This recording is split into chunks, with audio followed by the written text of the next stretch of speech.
Hello students, welcome to my YouTube channel अपना commerce point. Students, आज हम start करने वाले हैं जर्नल एंट्रीज। ठीक है, प्रीवियस वीडियो में हम लोगों ने पढ़ा था टाइप्स ऑफ अकाउंट्स के बारे में। ठीक है, वहां पे हमने गोल्डन रूल भी डिस्कस किया था, तो आप लोगों को वो वीडियो पहले देख लेना चाहिए। देन उसके बाद आप इस वीडियो को देखेंगे तो आपको अच्छी तरह से जर्नल एंट्रीज समझ में आ जाएगी। उस वीडियो को देखने के लिए आपको कमेंट बॉक्स में मैंने उसका लिंक प्रोवाइड कर दिया, आप वहां से उसको देख सकते हैं। तो चलिए स्टार्ट करते हैं आज क्वेश्चन नंबर 1 जर्नल एंट्री का, जो कि आपकी बुक से ही है, डीके गोयल की बुक है। ठीक है, और पेज नंबर है 9.6। इलस्ट्रेशन नंबर 1 है, इसको समझते हैं कि कैसे यहाँ पर हमें जर्नल एंट्रीज पास करनी है। तो ठीक है, तो क्वेश्चन को पढ़ लेते हैं। पहले क्वेश्चन में क्या लिखा है, enter the following transactions in the journal of CRM and sons. ठीक है, मतलब क्या हुआ कि हमें सीआरएम एंड सन्स की बुक्स में जर्नल एंट्री पास करनी है। सिंपल। ठीक है, हमें क्या करना है, जर्नल एंट्री पास करनी है सीआरएम एंड सन की बुक्स में।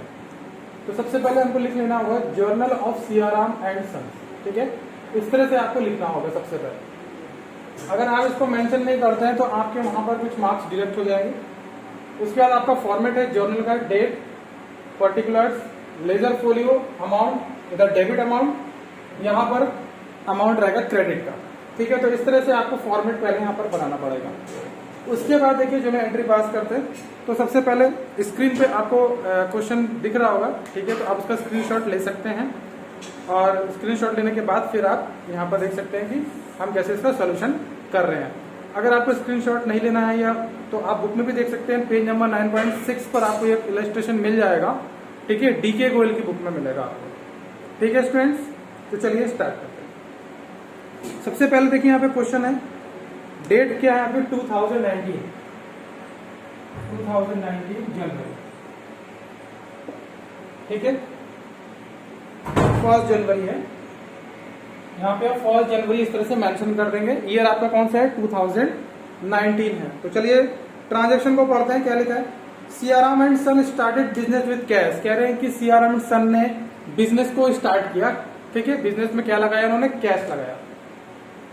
कैश बिजनेस में स्टार्ट करते समय उन्होंने क्या लगाया, कैश लगाया। तो मैंने आपको पहले भी बताया है, according to separate entity, according to business entity. ठीक है, बिजनेस सेपरेट एंटिटी या सेपरेट एंटिटी जो भी है वहां पर प्रिंसिपल, वहां पर हमने क्या बताया था आपको कि बिजनेस और businessman both are separate from each other. ठीक है, इनको जो लॉ जो है, बिजनेस और बिजनेसमैन को दोनों को ही अलग अलग आंखों से देखता है, मतलब कि दोनों ही अलग होते हैं। बस आपको इतना समझना है। तो मान लीजिए कि ये हमारा बिजनेसमैन है और ये कोई बिजनेस इसने स्टार्ट करना है। ठीक है, तो ये दोनों क्या है, सेपरेट है। ऐसा माना जाता है कि सेपरेट है। ठीक है, तो अब यहां पर क्या होगा कि जब ये इसमें पैसे लगाएगा, क्या करेगा, कंट्रीब्यूशन करेगा पैसे का, तो यहाँ पर ये पैसे जाएंगे इसके पास, बिजनेस के पास। तो बिजनेस के पास पैसा आ रहा है और पैसा लगा कर रहा है बिजनेसमैन, किस फॉर्म में लगा रहा है, कैपिटल की फॉर्म में लगा रहा है, पूंजी की फॉर्म में लगा रहा है। तो इसका मतलब ये हुआ कि जो कैपिटल है वो बिजनेस के लिए क्या हो जाएगी, एक लायबिलिटी है, क्योंकि भाई उसने ये पैसे किससे ले रखे हैं, बिजनेसमैन से ले रखे हैं। तो उसके लिए क्या हुआ, लायबिलिटी हुआ। लेकिन हम बिजनेसमैन की बुक में एंट्री नहीं कर रहे हैं, हम बिजनेस की बुक में एंट्री कर रहे हैं। हमारा जो बिजनेस है इसका क्या नाम है, सीआरएम एंड सन्स। तो इसमें क्या होगा, कैश आ रहा है, तो क्या लिखेंगे आने वाली चीज को, cash account debit to capital. ठीक है, अब देखिए कैश कौन सा अकाउंट होता है, रियल अकाउंट होता है। रियल अकाउंट, रियल में कौन सा, टेंजिबल रियल अकाउंट। रियल में भी 2 तरह के अकाउंट्स मैंने आपको बताया, उसमें 2 टाइप्स होते हैं, एक होता है इंटेंजिबल और दूसरा होता है टेंजिबल। तो टेंजिबल रियल अकाउंट वो होते हैं जिसको हम देख सकते हैं, टच कर सकते हैं, मनी में मेजर कर सकते हैं। लेकिन इंटेंजिबल को देख नहीं सकते, टच भी नहीं कर सकते, लेकिन मनी में मेजर जरूर कर सकते हैं, जैसे गुडविल पेटेंट वगैरह। वहां पे मैंने एग्जाम्पल आपको दिया। तो आने वाली चीज क्या होती है रियल अकाउंट में, डेबिट। क्या होती है, डेबिट। मैंने आपको रूल बताया था, what comes in will be debited, अगर वो रियल अकाउंट है तो। रियल अकाउंट का ही ये रूल है। तो cash account debit to capital. ठीक है, आपको यहाँ पे नरेशन लिख देना होगा। ठीक है, सीआरएम एंड सन्स ऐसे कुछ भी स्टार्टेड बिजनेस विद कैश, ऐसे करके आपको लिख देना होगा जो भी आपको ट्रांजेक्शन मिल रहा है, ठीक है, जो भी ट्रांजेक्शन लिखा है उसको आप ब्रैकेट में करके यहाँ पे लिख देंगे। सिंपल। कितने अमाउंट से स्टार्ट कर रहे हैं? 50,000 से। एक अमाउंट आप लिखेंगे डेबिट में, क्योंकि 50,000 से कैश हमारा डेबिट हो रहा है, कैश आ रहा है बिजनेस के अंदर, इट मीन्स डेबिट। और कैपिटल में क्या लिखेंगे? 50,000 क्रेडिट, ये क्रेडिट का आइटम 50,000। ये आपकी एंट्री पास हो गई इस ट्रांजेक्शन में, ठीक है। नेक्स्ट है हमारा 2 जनवरी। वहां पे क्या लिखा है? वहां लिखा है परचेज गुड्स फॉर कैश। आपने क्या किया? गुड्स को परचेज किया, जनवरी गुड्स को परचेज किया कैश में, तो it means purchase account debit. हमने आपको पहले भी बताया है कि जब भी गुड्स को परचेज करते हैं तो गुड्स नहीं लिखते हैं, परचेज लिखते हैं, ठीक है। और गुड्स क्या होता है? रियल अकाउंट होता है, क्योंकि वो आ रहा है। गुड्स मतलब स्टॉक, मतलब वो आने वाली चीज क्या होती है? डेबिट होती है। तो आने वाली चीज को हमने डेबिट कर दिया, क्योंकि रियल अकाउंट है, क्योंकि ये रियल अकाउंट है तो रूल भी रियल अकाउंट का ही लगेगा, परचेज अकाउंट डेबिट। 2 जाएगा क्या आपसे? जब आप कुछ भी खरीदोगे तो आपको पेमेंट करना पड़ेगा।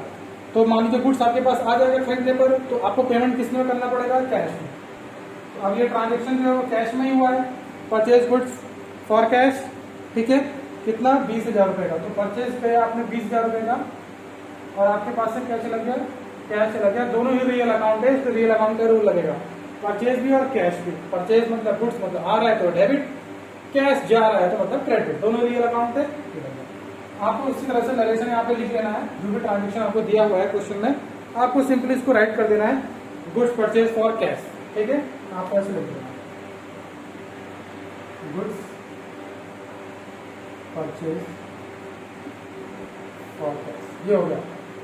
उसके बाद नेक्स्ट जनवरी 3 में देखिए क्या है?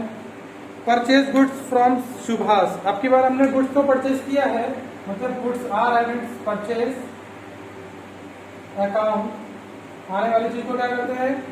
डेबिट करते हैं, क्योंकि रियल अकाउंट है तो रियल अकाउंट का रूल लगेगा। तो गुड्स मतलब क्या? Real account. और इस बार हम पेमेंट कर रहे हैं कैश में, क्या नहीं, अब यहाँ पे कैश नहीं लिखा, यहाँ पे लिखा फ्रॉम सुभाष। जब भी किसी पार्टी का नाम दिया रहता है जिससे हम गुड्स को खरीद रहे हैं, तो समझ लेना है कि ये क्रेडिट ट्रांजेक्शन है, मतलब ये गुड्स जो हमने परचेज किया है वो उधार में किया है। तो सुभाष कौन है? एक ह्यूमन बीइंग है, मतलब एक व्यक्ति है। तो कौन सा अकाउंट है ये? पर्सनल अकाउंट है ना। तो पर्सनल अकाउंट में हमने क्या रूल आपको बताया था कि जो देने वाला होता है, एक होता है डेबिट, इसको क्या कहते हैं हम? रिसीवर को डेबिट कर देते हैं।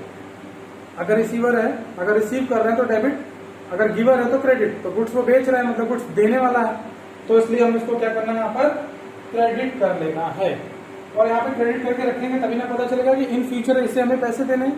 क्रेडिट है मतलब क्रेडिटर है हमारा, इसे इन फ्यूचर हमें पेमेंट करना पड़ेगा, इसलिए हमने यहाँ पे इसको क्रेडिट करके लिख लिया। कितने अमाउंट है यहाँ पर? 12,000 रुपए।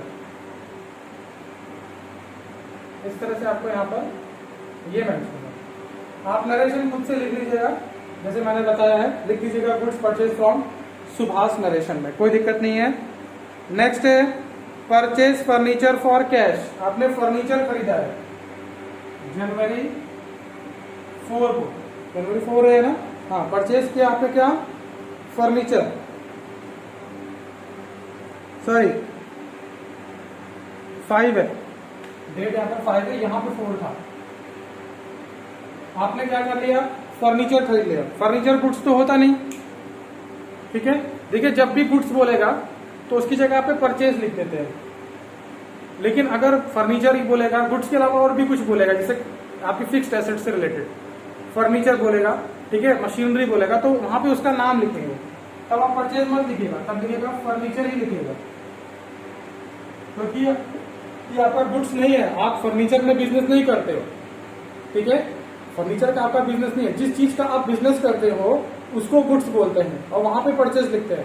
लेकिन फर्नीचर आपने हो सकता है किसी और पर्पज से खरीदा हो, कस्टमर को बैठाने के लिए खरीद लिया हो, ठीक है। तो ऐसे केस में फर्नीचर अकाउंट डेबिट करेंगे, क्योंकि ये एसेट है, फर्नीचर अकाउंट डेबिट है, ठीक है। कैश में परचेज किया है तो टू कैश, ठीक है। Furniture account debited to cash. कितना अमाउंट है, अमाउंट देख लीजिए, 6,000 रुपए का फर्नीचर खरीदा है, ठीक है। आपका फर्नीचर भी रियल अकाउंट है और कैश भी रियल अकाउंट है, और according to the real account what comes in will be debited. तो क्या आ रहा है आपके पास, फर्नीचर आ रहा है तो डेबिट कर लिया, क्योंकि फर्नीचर भी रियल अकाउंट है और कैश भी रियल अकाउंट है। और ये जाने वाली चीज है, क्योंकि फर्नीचर खरीदोगे तो पेमेंट करना पड़ेगा, तो पेमेंट करोगे तो जाएगा, तो what goes out will be credit, ठीक है। इजी है। और यहाँ पर आप इसको नरेशन में यहाँ पर मेंशन कर सकते हैं। तो आप चाहे तो इसका स्क्रीनशॉट ले लीजिए, फिर हम इसको आगे बताते हैं कि आगे की एंट्री कैसे पास करनी है।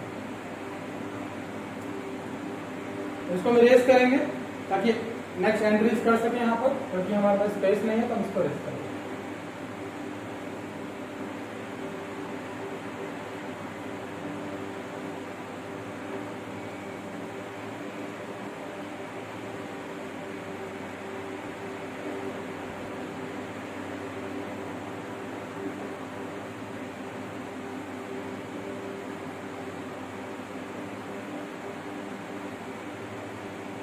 चलो नेक्स्ट है paid cash to Subhash. Date कौन सी है, 10। हमने क्या किया, सुभाष को पेमेंट कर रहे हैं। अच्छा, सुभाष को हम पेमेंट क्यों कर रहे हैं, क्योंकि हमने देखिए पास्ट में पहले जनवरी 4 को हमने उससे 12,000 रुपए का क्या खरीदा था, गुड्स परचेज किया था। देखिए जनवरी 4 को हमने सुभाष से गुड्स परचेज किया था ना, क्रेडिट पर हमने एंट्री की थी, तब उसकी आपने देखा था। अब हम जनवरी 10 को उसको पेमेंट कर रहे हैं, ठीक है। जनवरी 10 को हम क्या कर रहे हैं, उसको पेमेंट कर रहे हैं, कितना, 8,000 रुपए का। लेकिन गुड्स कितने का परचेज किए थे हमने उससे, 12,000 रुपए का। लेकिन पेमेंट कितना कर रहे हैं, सिर्फ 8,000 रुपए। कोई बात नहीं, इन फ्यूचर फिर 4,000 बाद में दे देंगे, अभी 8,000 रुपए दे रहे हैं। तो पेमेंट कर रहे हैं सुभाष को, सुभाष रिसीवर है, तो क्या करेंगे, सुभाष अकाउंट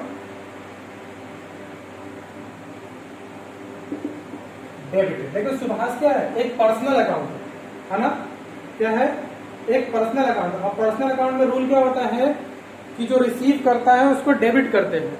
तो सुभाष यहाँ पे कैश रिसीव कर रहा है, क्योंकि हम उसे पैसे देंगे, तो रिसीव कर रहे हैं, इट मीन सुभाष क्या हो जाएगा, डेबिट हो जाएगा। और आप क्या दोगे इसको, कैश दोगे, तो कैश जाएगा। कैश कौन सा अकाउंट है, रियल अकाउंट है। जाने वाली चीज को क्या करता है, क्रेडिट करते हैं। दोनों ही अलग अलग अकाउंट है, ये पर्सनल अकाउंट है या रियल अकाउंट है, इसलिए दोनों का रूल अलग अलग लगेगा। सुभाष को कैश मिल रहे हैं, मतलब रिसीवर है, it mean Subhash will be debited है, तो हमने इसको यहाँ पे डेबिट कर दिया। और कैश से पेमेंट कर रहे हैं, तो कैश जा रहा है, तो according to real account cash will be credited, ठीक है, बाई 8,000, बाई 8,000, ठीक है। 8,000 रुपये से हमने यहाँ पे क्या करना है, क्रेडिट कर देना। ये एंट्री होगी। आपको यहाँ पे नरेशन लिख देना है। नेक्स्ट है जनवरी 16, क्या लिखा है, purchase goods from Ravi for cash. हमने रवि से गुड्स खरीदा, लेकिन कैश में खरीदा है। देखो यहाँ पे इन्होंने नाम भी दे दिया और कैश भी दे दिया, तो आपको कंफ्यूज नहीं होना है। फॉर कैश बोला है ना आगे, तो कैश ही मानना है, ठीक है। कौन सी डेट है, 16 को परचेज किया, तो लिखिए यहाँ पर purchase account debited to cash, ठीक है। कितने का परचेज किया है, 7,500 रुपीज का, 75। वही सेम है, परचेज आया मतलब गुड्स, मतलब क्या, रियल अकाउंट। आने वाली चीज को डेबिट करो, ये भी रियल अकाउंट है, दोनों रियल अकाउंट है, परचेज भी और कैश। तो कैश जा रहा है, इट मीन डेबिट करो। आप नरेशन यहाँ पर इसका लिख सकते हैं। उसके बाद है आपका जनवरी 17, क्या बोल रहा है ट्रांजेक्शन में, परचेज गुड्स फ्रॉम रवि, ठीक है, परचेज गुड्स फ्रॉम रवि। अब रवि से हम क्रेडिट में खरीद रहे हैं, क्योंकि आगे फॉर कैश नहीं बोला है, सिर्फ रवि बोला है। तो क्या करेंगे, परचेज गुड्स फिर से खरीद रहे हैं, तो purchase account debited to Ravi. इस तरह की एंट्री हम पहले भी कर चुके हैं।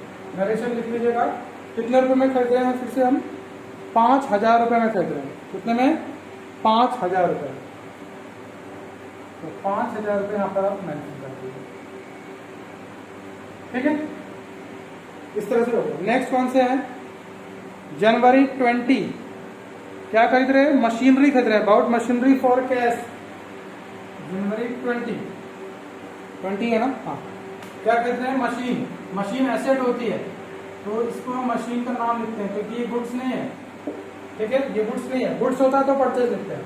Machinery account debited to cash, कितने में, 8,000 रुपये में। ठीक है, 8,000 रुपये में खरीदे, ये एंट्री पास होगी। नरेशन में क्या लिख लेना है, बस सिंपल ये लिख लेना है यहाँ पे, statement about machinery for cash by 8,000 आगे लिखा हुआ है। नेक्स्ट है 27, यहाँ पे हम इसको, आप स्क्रीनशॉट लेना चाहते हैं तो ले लीजिए।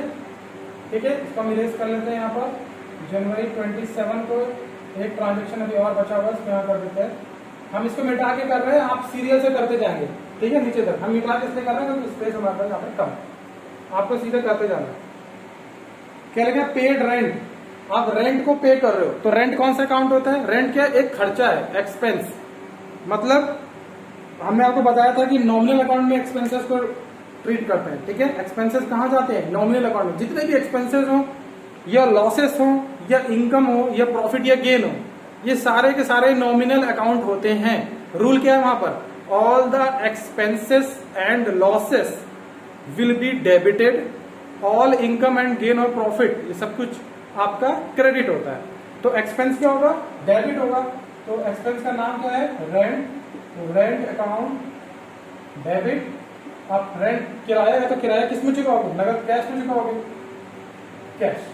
ठीक है, कितने में, 400 रुपए, 400।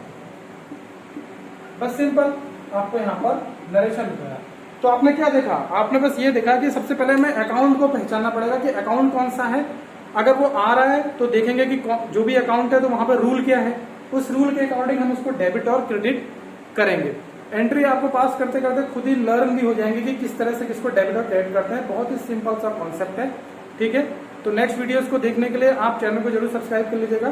ठीक है, और वीडियो का अगर टॉपिक आपको समझ में आया अच्छे तरीके से तो प्लीज चैनल को लाइक करिएगा, शेयर करिएगा। ठीक है, थैंक्स टू एवरीवन एंड जय हिंद टू ऑल।